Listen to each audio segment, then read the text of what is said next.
Hi guys, today we're going to be talking about these upgraded recoil kits for the KWA ERG series.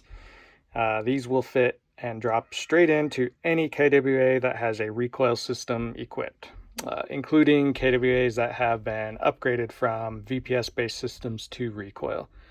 It's just a straight drop-in fit.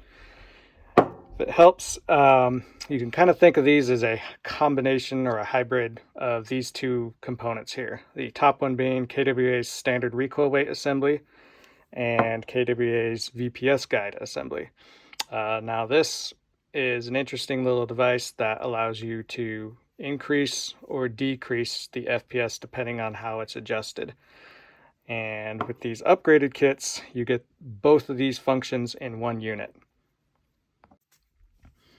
These will come with a set of 3 springs, varying length.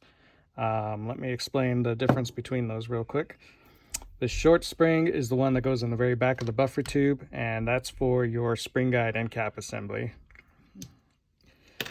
The middle length one, which is just slightly shorter than your long one here, this one is your CQB spring. It will typically allow for adjustment between 280 to 330 to 340 FPS, depending on some factors such as barrel length, quality of air compression, and so forth. The long spring is going to be your field velocity spring.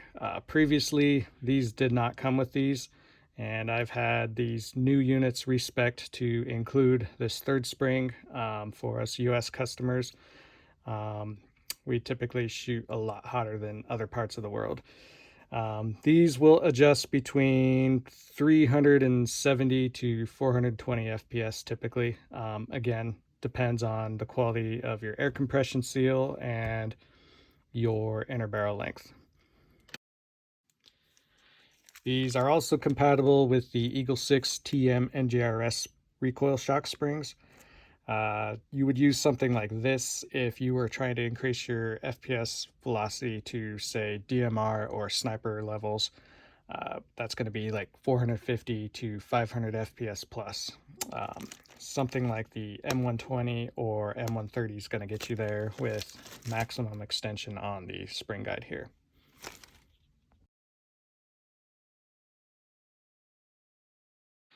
Installing the recoil weight is fairly simple.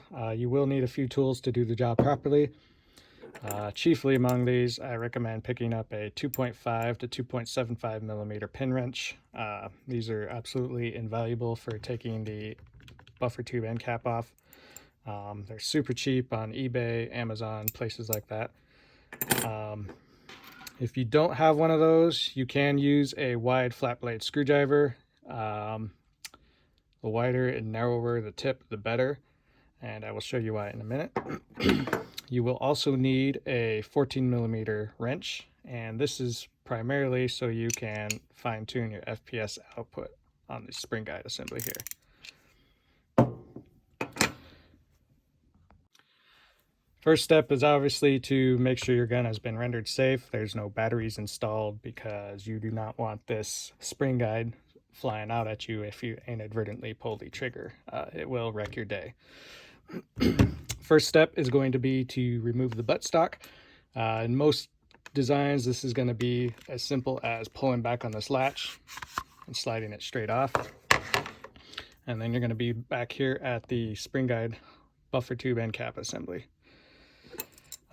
Here's where that pin wrench comes in handy. You just insert it into one of these two holes here and just unthread it.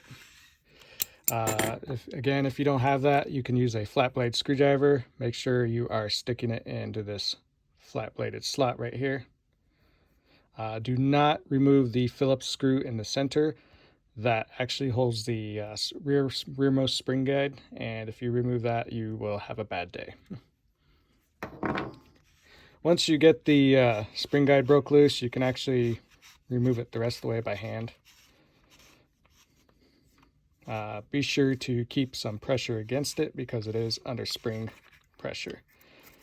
So here's your end cap spring guide. This is the factory KWA recoil weight spring, or the rearmost spring. And Your centerpiece comes out. This is your factory KWA recoil weight. And don't forget your main power spring. You will not be using these. And in this case, we are going to use our field velocity spring. So stick that right there on top of your recoil weight. Just slide that assembly in. Take your short spring right there, and your end cap spring, or your end cap spring guide, that goes into there, and just crank it in.